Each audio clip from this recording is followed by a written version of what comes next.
Сол бір күні әрбір жан дүниеде жақсылық ретінде не істеген болса, соның бәрі алдынан шығады.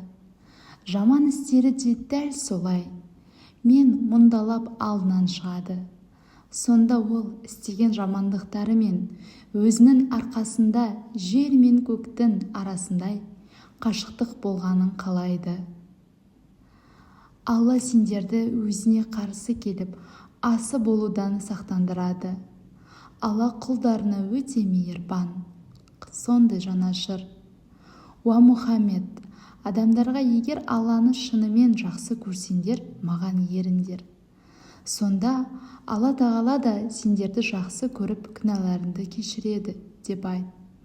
Алла ғафур, құлдары қанша жерден ауыр күнәға батса да, тәубелеріне келген жағдайда өте кешірімді. Рахим, әсіресе момын құлдарына ерекше мейірімді.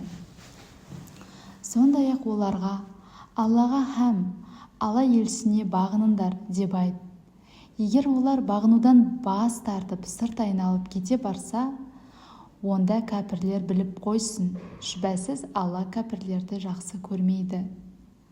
Расында Алла адамды, Нұхты, Ибрахимнің әулетін және Имранның әулетін күллі адамзат ішінен арнайы таңдап алып, бүкіл адамзаттан һәм бүкіл қауымдардан үстем әрі таңдаулы қылды. Оларды бір-бірінен тараған һәм бір сенімді ұстанған, бір тұтас нәсіл ретінде күллі адамзаттан үстем әрі таңдаулы етті. Сондықтан пайғамбарларды бір-бірінен бөліп жармай, бәріне бірдей иман келтіріңдер. Һәм Алланың таңдауына әрі пайғамбарларына қатысты орынсыз сөздер айтпаңдар. Алла сәмих, ауыздарынан шыққан сөздің бәрін естуші, әрі алим, бәрін білетін шексіз ілім иесі. Бір кездері Имранның әйелі: уа Раббым, шынында мен құрсағымдағы баламды дүниелік істерден толық азат етіп, бір өзіңе, яғни өзінің жолыңа басы бүтін атайтындығыма серт бердім. Осы нәзірімді менен қабыл еткейсің. Шүбәсіз сен бәрін естуші, әрі бәрін білетін шексіз ілім иесісің, деп нәжат еткен еді. Ол құрсағындағы баласын раббысына басы бүтін атап қойғаны үшін ұл босанармын деп ойлаған еді. Сөйтіп ай күні толып, баласын босанғанда өзі күткендей ұл емес қыз тапқандықтан: уа Раббым, мен қыз босандым, деді. Алла оның не тапқанын әлбетте жақсы біледі. Әрине ол күткен ұл бала біз берген осынау қыз бала сияқты болмас еді. Мен оның атын Мариям деп қойдым. Сондай-ақ мен оны һәм ұрпағын рақымынан қуылған шайтаннан сақтай көр деп бір өзіңе сыйынамын. Раббысы оны анасының ниетіне, шынайы ықыласына қарай қабыл алды және керемет тал шыбықтай етіп өсірді. Оны Закарияның қамқорлығына берді. Закария ибадатханаға кіріп, оның қасына келген сайын жанында сан алуан азық көретін еді. Бірде ол таңдасын жасыра алмай: уа Мариям, бұл саған қайдан келді, деп сұрағанда, Мариям: Алладан келді.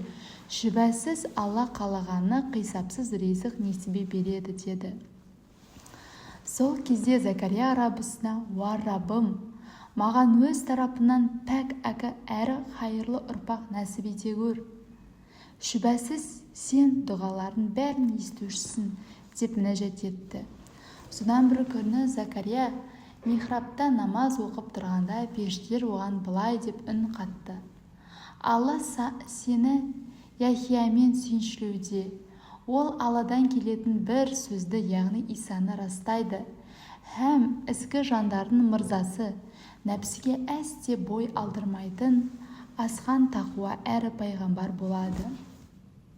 Сонда ол таңдасын жасыра алмай: уа Раббым, мен қалайша ұл сүймекпін, өзім қартайдым, ал жұбайым болса бедеу, деді. Сол кезде періштелер: Алланың жазуы солай, ол қалағанын істейді деп айтты. Ол Раббым, маған ұлды болатыныма қатысты бір нышан бере көр деді. Алла сенің нышанын ишара қылып, ымдап түсініскенін болмаса, 3 күн бойы адамдармен мүлдем тілдесе алмай қаласың. Ендеше, Раббыңды жиі еске алып, ертелі кеш сен мінсізсің, кемшілік атаулыдан адасың деп ұлықтаумен бол деп айтты. Бірде періштелер, уа Мариям, шүбәсіз Алла сені арнайы таңдады, һәм сені күнәдан кемшілік атаулыдан пәк қылды. Сондай-ақ мерейіңді күллі әлемдегі әйел атаулыдан үстем етті. Уа Мариям, ендеше Раббының алдында барынша кішірейіп құлдық ұр, сәждеге бас қой, һәм алдында бас иіп рукух жасаушылармен бірге сен де рукух жаса деп айтты. Уа Расулым, міне бұлар сен бұрын сонды естіп білмеген ғайыптан хабардар, оны саған уахи жолымен жеткізудеміз. Әйтпесе олар Мариямды қайсымыз қамқорлыққа аламыз деп қаламдарын лақтырып жеребе тастап жатқанда сен олардың қасында емес едің. Сондай-ақ олар Мариямға қамқоршы болу мәселесінде өзара таласып жатқанда да қастарында емес едің. Бір күні періштелер, уа Мариям, шүбәсіз Алла сені өз тарапынан келетін бір сөзбен, нәрестемен сүйіншілейді. Аты Мәсіх Мариям ұлы Иса. Ол бұл дүниеде де ақыретте де аса беделді һәм Аллаға ең жақын жандардың бірі болады. Сондай-ақ ол бесікте де, ересек егде шағында да адамдармен тілдеседі, әрі ізгі жандардың бірі болады деп айтты. Сол кезде Мариям таңырқап, уа Раббым, мен қалайша бала көтермекпін? Маған бір ер адамның қолы тиген емес дегенде, Алланың атынан сөйлеп тұрған рух Алланың жазуы солай. Ол шексіз құдіретімен қалағанын жаратады. Ол бір істің, бір нәрсенің болуын үкім қылса, оған тек бол деді, сонда ол бірден болады деп айтты. Алла оған кітап пен хикметті, Тәуратты және Інжілді үйретеді. Һәм оны Исраил ұрпақтарына елші етіп жібереді.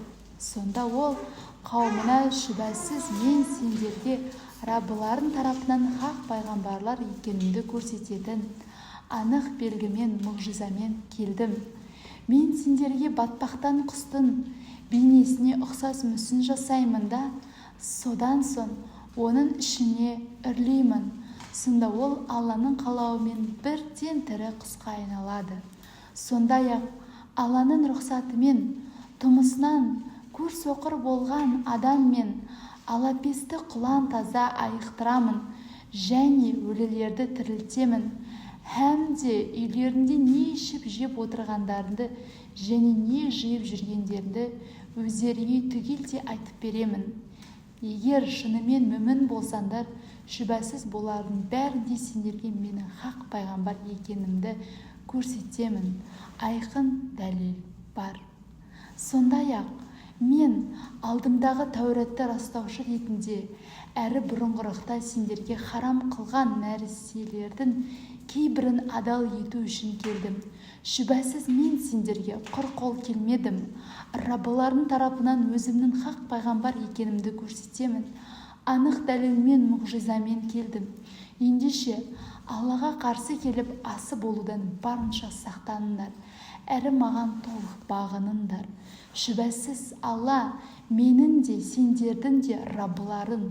Олай болса оған қалқытсыз құлшылық етіңдер. Нағыз тура жол осы деп айтады.